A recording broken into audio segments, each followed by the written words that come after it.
भी चल रहा है। तो वहाँ के एटीएस की प्रेस कॉन्फ्रेंस थी, तो इन्होंने कहा देख लीजिए।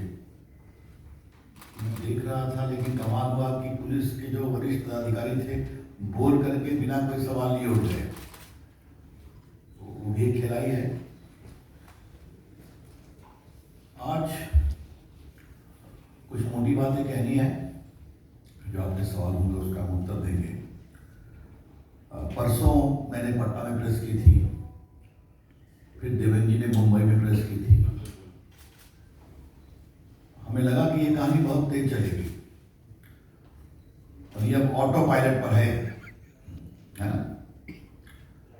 तो कब ये गाड़ी किधर से कैसे निकलेगी, अभी इसकी बहुत सी किस्तें आनी बाकी होंगी, इसलिए आपको हम डिस्टर्ब करते रहेंगे, ये हम आपको कहना चाहते हैं।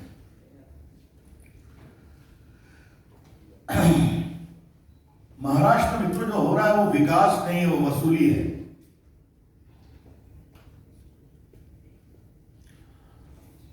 परसों अपने पटना के प्रेस में मैंने कहा था कि ये महा लूट अघाड़ी है। अब उसमें थोड़ा सा परिवर्तन किया कि महा वसूली अघाड़ी भी है। वसूली, वो एक कहावत है ना, democracy is for the government, for the people, by the people, है ना, तो एंड ऑफ द पीपुल। तो महाराष्ट्र गवर्नमेंट इज ऑफ वसूली, और वसूली, बाय वसूली, ये इसका टेक्स्ट बुक केस हुआ पड़ा है। अब देखिए बातें कैसे निकलती हैं। पहले क्या बात आई कि एक पुलिस ऑफिसर शक के घेरे में आया, जिसका नाम है संजीव वाजेला, सचिन वाजे, क्षमा करिए, स्टैंड करेक्ट। दूसरी कहानी आई कि भारत के इतिहास में पहली बार हुआ कि एक पुलिस कमिश्नर, पूर्व पुलिस कमिश्नर ने लिखा कि होम मिनिस्टर साहब ने टारगेट फिक्स किया है मुंबई से 100 करोड़ रुपया कर महीने का। तो परसों हमने एक विषय उठाया था कि अगर महाराष्ट्र में मुंबई से सिर्फ एक मंत्री का टारगेट है वसूली का कोटा 100 करोड़, तो पूरे महाराष्ट्र का कितना है? और अगर एक मंत्री का कोटा है 100 करोड़, तो बाकी मंत्रियों का कुल मिलाकर कितना है? और ये भी सवाल उठाया गया था कि गृह मंत्री जी ये सिर्फ अपने लिए वसूली कर रहे थे, अपनी पार्टी के लिए या सरकार के लिए? इन तीनों का अभी तक कोई उत्तर नहीं आया। आज सुबह माननीय पूर्व मुख्यमंत्री देवेंद्र फडणवीस ने कुछ डॉक्यूमेंट के साथ बातें कही, जो आपने देखा होगा कि भ्रष्टाचार के ट्रांसफर पोस्टिंग के नाम पर भी वसूली चल रही थी, और वो छोटे मोटे ऑफिसर्स की भी नहीं, बड़े बड़े आईपीएस ऑफिसर्स की भी। और जो कमिश्नर सीआईडी थी, एक रश्मि शुक्ला, उन्होंने पूरे मामले की तहकीकात की। उसमें बड़े रसूखदार लोग थे जिनके संबंध सत्ताधारी पार्टी के इर्द गिर्द थे, और कुछ ब्रोकर्स थे। उनके पूरे डिजिटल कॉन्वर्सेशन भी लॉफुल तरीके से प्राप्त किए गए थे। और डीजीपी ने, सुबोध जायसवाल जी ने उसको भेजा एडिशनल चीफ सेक्रेटरी के पास, कृपया कर करके आप इसे मुख्यमंत्री के पास पहुंचाइए। ये कहानी 2020 की है। इतने बड़े महाराष्ट्र, ऐसे बड़े प्रदेश में आईपीएस और बड़े पुलिस पदाधिकारियों के ट्रांसफर पोस्टिंग में सीधा वसूली हो रही है। Extortion is being done. हमें उम्मीद थी कि मुख्यमंत्री कार्रवाई करेंगे, लेकिन दोषियों के खिलाफ कार्रवाई करने की बजाय एक ऑनेस्ट, बहादुर महिला पदाधिकारी, रश्मि शुक्ला नाम है शायद, उसको सिविल डिफेंस का डीजीपी बना दिया गया, क्योंकि अपनी सीनियरिटी में उस अवसर को पहुंच गई थी। अब जो बताया देवेंद्र जी ने 10 फीट बड़ा 10 फीट का उसका क्यों भी लोग। और ये दोनों ने महाराष्ट्र छोड़ दिया। आज ये बताना जरूरी है कि ये दोनों डीजीपी और जो एक तो डायरेक्ट जनरल ऑफ पुलिस थे Subodh Jaiswal, I understand he now in CISF DGP, और रश्मि शुक्ला इतना डिमोरलाइज हुई सिविल डिप्यूटेशन पे आई, शायद वो भी कहीं पर मुझे बताया गया है कि CRPF या कहीं पर वो एडिशनल डीजीपी है। ये क्या हो रहा है महाराष्ट्र में? मतलब आप director general of police, Maharashtra ऐसे बड़े sensitive state, Mumbai is the financial capital of India, वहां पर डीजीपी अपने एक इमीडिएट नंबर 2 जो कि पूरे CID की हेड है, उसकी इंक्वायरी रिपोर्ट भेज रहे हैं CM को बताइए और कार्रवाई करवाइए। कार्रवाई तो दूर, दोनों इन ईमानदार अफसर्स को पनिश किया गया। ये इससे बड़ा दुर्भाग्य कोई हो नहीं सकता। अब थोड़ा मैं अपने इस पूरे विषय को एक ट्रायंगल के रूप में आपने प्रस्तुत करता हूं। सचिन वाजे सस्पेंडेड था लगभग 15-16 वर्ष तक, शिवसेना का मेंबर बनता है, उसको कोरोना काल में रीइंस्टेट करते हैं। क्या कहते हैं? बहुत से पुलिस वाले बीमार पड़ रहे हैं, इसलिए उनकी जरूरत है। रीइंस्टेट किया तो सिर्फ एक इनको किया और 4-5 तमिल को किया। ये रीइंस्टेट होने के साथ एनपीआर का घटना सामने आती है जो जिलेटिन बार मिली है, एक्सप्लोसिव सब्सटेंस है, उस पर भी एक विषय मुझे कहना है कि मैं आऊंगा। और उसके बाद उन्हें 100 करोड़ वसूली का टारगेट दिया जाता है, क्योंकि जो इनका अतीत रहा है उसके बारे में बात निकलेगी तो बहुत दूर तक जाएगी, तो ये डिलीवर कर सकते हैं। उनको दिया गया जो पुलिस कमिश्नर ने बताया। अब मैं ये जो टारगेट की बात की जा रही है, इसके पहले मैं एक बात आपको बताना चाहूंगा, ये बात बहुत गंभीर है। आपको मालूम है वो कि जो हमारे स्कॉर्पियो गाड़ी मिली थी उसमें जिलेटिन मिला था, ठीक है, याद करिए आप। ये एक्सप्लोसिव सब्सटेंस है और नेशनल इन्वेस्टिगेटिव एजेंसी में ये शेड्यूल्ड ऑफेंस है कि कहीं पर अगर कोई एक्सप्लोसिव सब्सटेंस मिलता है तो उसकी जांच एनआईए करेगी। एनआईए उसकी जांच कर रही है, ठीक है। और एनआईए के सेक्शन 8 में एक बात का और प्रावधान है कि अगर कोई कनेक्टेड ऑफेंस होता है तो उसकी भी जांच एनआईए ही करेगी। ये जो उस गाड़ी का मालिक है, इसका नाम मनसुख हिरेन, अभी जो प्रेस कॉन्फ्रेंस थी एंटी टेररिज्म स्क्वाड महाराष्ट्र की, उसके बारे में थी, उसमें भी सचिन वाजे का नाम आया है, वो एक अलग विषय है।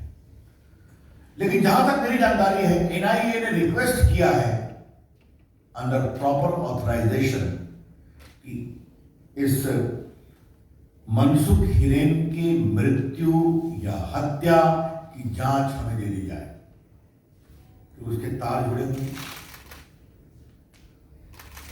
वो अभी तक महाराष्ट्र सरकार ने एनआईए को नहीं दिया है। क्यों नहीं दिया है? अगर एनआईए पूरे उस जिलेटिन, उस गाड़ी के पूरे मामले की जो एक्सप्लोसिव सब्सटेंस है जांच कर रही है, तो उस जांच में अगर उस गाड़ी के मालिक की संदेहास्पद मृत्यु होती है तो वो जिम्मेवारी एनआईए को क्यों नहीं दी जा रही?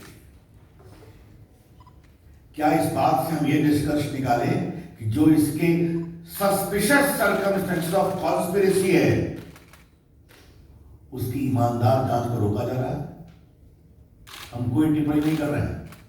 सचिन वाजे ने उनको मरवाया, मुंबई की एटीएस बहुत तेजी से उस पर अपनी गाड़ी भगा रही है ताकि जांच को वाजे पर ही रोक दिया जाए। इस पूरे मामले की व्यापक जांच क्यों नहीं होनी चाहिए? बहुत गंभीर सवाल है। आप लोगों ने मीडिया में चलाया था कि कुछ जिलेटिन के तार किसी दूसरे प्रदेश के जेल से भी लीकेज है ना, याद करिए अपने रिपोर्टिंग को आप लोग। ये क्यों नहीं होना चाहिए?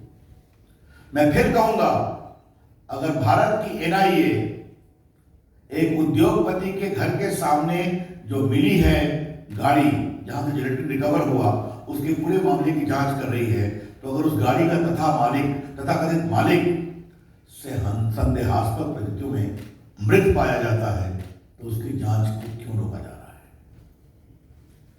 Obviously there are lot of suspicious circumstances surrounding. देखिए, हम किसी का पक्ष नहीं ले रहे हैं, कोई पदाधिकारी हो पुलिस का, चाहे वो डीजीपी पूर्व के हो या क्राइम की हेड हो, हम सिर्फ तथ्यों को पब्लिक डोमेन में ला रहे हैं। The BJP would like to clarify clearly and categorically that we don't wish to take the side of anyone.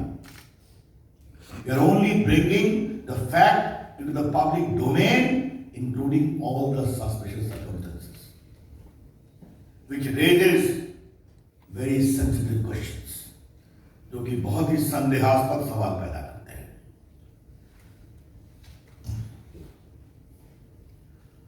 अब इससे कौन सवाल निकलता है?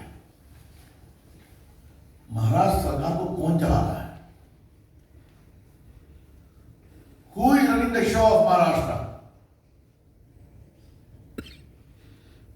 क्या is it the most confused government in the history of Maharashtra? जिसके नेता जो कुर्सी पर हैं, अथॉरिटी नहीं है। अगर सेना के लोगों से पूछो क्या है मामला, हमसे नहीं, बात करो एनसीपी से। उनके एनसीपी से पूछो तो वो कहते हैं हमसे नहीं, मुख्यमंत्री को फैसला करना है। और कांग्रेस से पूछो, कहा ये दोनों बड़े पार्टनर हमारे हैं, दोनों मिलकर जल्दी फैसला करें। तो ये कौन सी अगाड़ी है? ये जो अगाड़ी तिगाड़ी पर खड़ी है, इसका डायरेक्शन क्या है? What is the political direction of this Agadi, Vasuli Agadi, standing upon three pillars, the Agadi of NCP, of Shiv Sena, Congress? ये कौन सा नाटक हो रहा है? महाराष्ट्र ऐसे प्रगतिशील बड़े प्रदेश को ये कौन सी पीड़ा में धकेल दिया गया? अब कुछ सवाल आदरणीय शरद पवार जी के बारे में आज कहना है। देश के बड़े नेता है, 4 बार मुख्यमंत्री रहे हैं, भारत सरकार के रक्षा मंत्री रहे हैं, विपक्ष के नेता हैं, और देश में उनका एक सियासी रसूख है कि surely enjoy the political credibility. अब कभी उनसे क्या बनवा दिया गया भाई? शरद पवार जी की ऐसी क्या मजबूरी है कि देशमुख जी गृह मंत्री को इतना डिफेंड कर रहे हैं, वो भी गलत तरीके से? पहले कहा गया क्वारंटाइन में है, तो मालूम हुआ प्रेस कॉन्फ्रेंस कर रहे हैं। अब आप लोग इतने अनुभवी पत्रकार हैं, आप सबों ने कोरोना को देखा भी और झेला भी है। आप जरा हमें एक ही बता दीजिए, अगर कोई व्यक्ति कोरोना से ग्रसित है जो अपने घर जा रहा है आइसोलेशन में, तो उसकी प्रेस में आप जाएंगे क्या? उसकी बाइट लेंगे क्या? ये क्या कहा जा रहा है? और वो भी ऐसे गृह मंत्री जिन्होंने कोई कोरोना किट भी नहीं पहना हुआ, याद है ना? हम तो आज हवाई जहाज में चलते हैं तो एयर होस्टेस कहती है सर हेडगियर पहनिए, डबल मास्क लगाइए, कुछ लोग किट पहनाती है, और एयरपोर्ट उतरिए तो वहां डब्बे में डाल दीजिए। और यहाँ सलाम धन्य गृह मंत्री अनिल देशमुख जी नागपुर के अस्पताल में भर्ती हैं, कोरोना से पीड़ित हैं, होम आइसोलेशन में जा रहे हैं, प्रेस कर रहे हैं और पत्रकार खड़े हैं उनके सामने में। कमाल है, किसे गुड़ बनाया जा रहा है? इस सवाल का जवाब तो शरद पवार को देना पड़ेगा। अब बाकी तो देवेंद्र जी बोल चुके हैं, तो मैं क्या बताऊं कि मुंबई की पुलिस, सब लोग जेड प्लस के हैं, जितने 5-7 लोग, उनके पूरा मूवमेंट को रिकॉर्ड करते हैं। जिनके हम लोग जेड प्लस में नहीं हूं मैं वैसे भी, लेकिन हमारे लिए भी सीआरपीएफ की सुरक्षा है, हमारे सारे मूवमेंट को वो ट्रैक करते हैं। मैं कहा जा रहा हूं, तो आप सह्याद्री गेस्ट हाउस जा रहे हैं और बाकी जा रहे हैं, और आप जो हैं, ये तो आप लोग मैं दिखाना चाहूंगा, ये बड़ा रोचक मामला है। आई होप आप कर दो। ये देखिए, प्राइवेट प्लेन से नागपुर से हो रहे, सीधा करते हैं जो पायलट का, लीजिए पायलट, मैं पायलट का नाम क्या पढ़ूं? Passenger number 1 honourable Shri Anil Deshmukh है, नागपुर हवाई अड्डे का पूरा।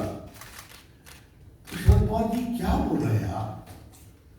मुंबई पुलिस का मैंने पूरा उनका मूवमेंट दिखा दिया, आज दिखा दिया हमारे मुख्यमंत्री जी ने और पूर्व मुख्यमंत्री जी ने। ये पूरा उनका प्लेन मूवमेंट है। आपको ये बताइए, अगर वो बीमार हैं तो क्या ऑर्डर प्लेन छोड़ सकते हैं? मैं बहुत गंभीर सवाल आप लोगों के सामने रखना चाहता हूं। कोरोना का प्रोटोकॉल क्लियर है ना? अगर आप पॉजिटिव हैं, आपको क्वारंटाइन चाहिए, तो आप एयर एम्बुलेंस से उठ सकते हैं विद डॉक्टर्स, क्योंकि आप देखिए 8 पैसेंजर हैं इसमें, 8, 2 पायलट, तो आप सबको खतरे में डाल रहे हैं ना। आजकल तो यह हाल है कि अगर आप पॉजिटिव हैं तो बड़े प्लेन भी आपको अलाउ नहीं करते, है ना, तो क्या दूसरे के लिए संक्रमण का माध्यम न बन जाए। How could a distinguished honorable Home Minister of the big state of Maharashtra, Mr. Anil Deshmukh, was permitted to fly in a charter plane from Nagpur to Mumbai in the company of 6 passengers and 2 pilots, a small plane? तो मैं ये नहीं कहूंगा कि quarantine एक बहाना है, लेकिन ये सारी चीजें बड़े सवाल खड़े करती हैं।